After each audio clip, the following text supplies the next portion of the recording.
Salamat din sa pamunuan ng DSWD, mga kababayan. Pinaliwanag din naman nila ang lahat, which is tama naman. Sabi naman ng DSWD, maraming way para makatulong na hindi tayo lumalabag sa batas.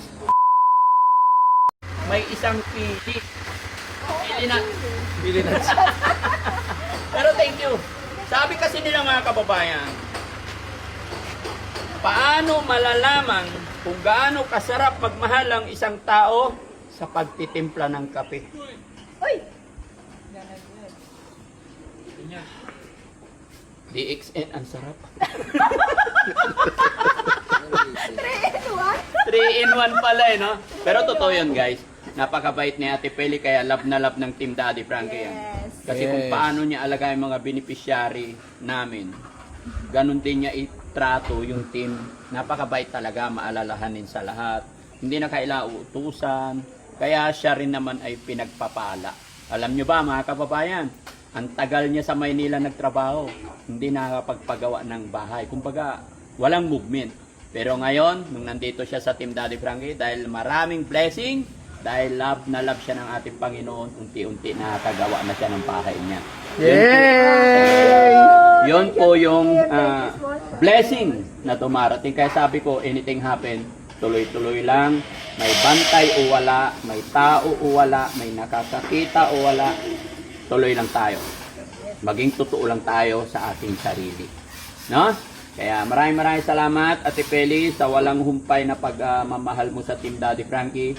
At gaya ng aking sinabi, maybe next time, pag may mga i-rescue tayo, mga babae, may tutulungan tayo, isasama na namin siya, mga kababayan.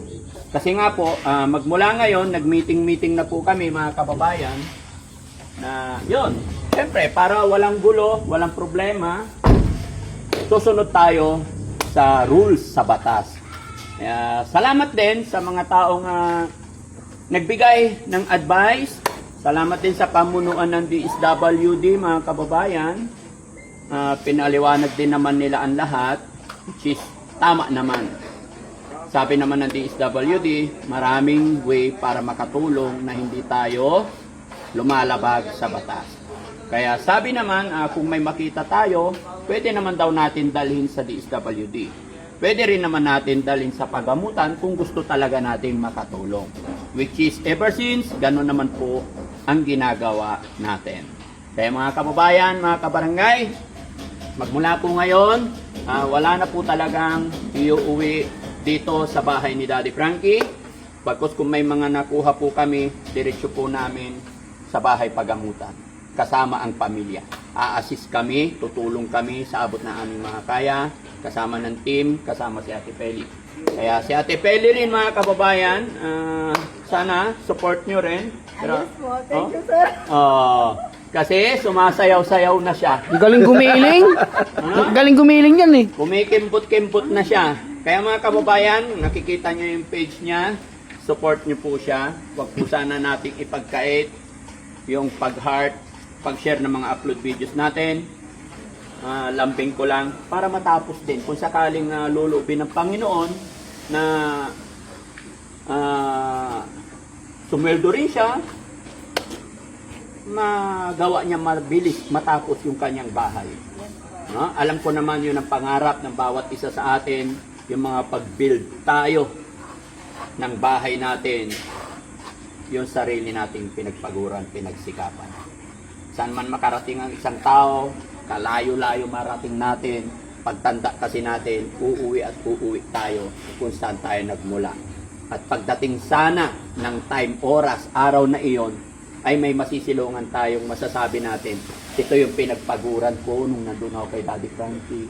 Pinagsikapan ko to nung nasa Manila ako. Kung saan ka man naroon nung kalakasan mo, and then pag matanda ka na, masarap sariwain, masarap alalahanin yung mga pinagpaguran mo, ito. Tapos may rocking chair si Ate Peli, no? O, tapos pakapi-kapi na rin. Pag nagkakape ka, doon mo na maalala. Ito yung lagi kong ginagawa pag sinigawan ako ni Daddy Frankie, kape! O, di ba? So, ayun mga kababayan, have a blessed day po sa atin lahat. Muli po, no? Ako'y magpapaalala, bawal na po tumanggap si Daddy Frankie dito. Pero pag may mga bisita, yung mga followers natin, okay lang po kung pumunta dito magpa-picture.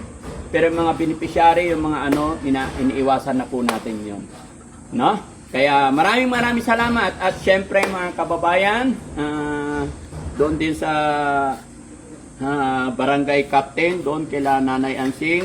Ayan, pasensya na po kayo. Sana maging maayos na ang lahat. Walang ibang nais si Daddy Frankie, kundi maging maayos ang lahat. Kung may time, makakagawi po kami dyan, pupunta kami. Pero ngayon, may mga naka-schedule pa kami. Pero pupunta po kami dyan. Shoutout po sa barangay captain ng Nancamarinan and then sa DSWD ng Paniki, Tarlac.